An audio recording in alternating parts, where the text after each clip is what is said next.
How to change your TikTok reason. Let's get started. Launch your TikTok app. Make sure you have already logged into your account.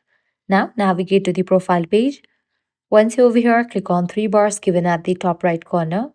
Now, head over to the option settings and privacy. Now, navigate to the option account. Click on the option account information. Head over to the option account reason. Now, here you're going to find the list of the countries.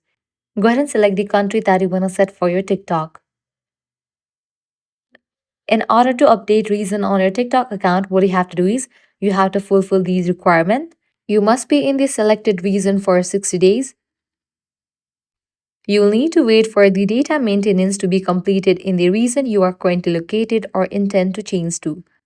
Once you fulfill these requirements, your region will be updated on TikTok. So this way you are able to change your region or location on TikTok. If this guide helped you, do not forget to like, share and subscribe to our channel. Thanks for watching.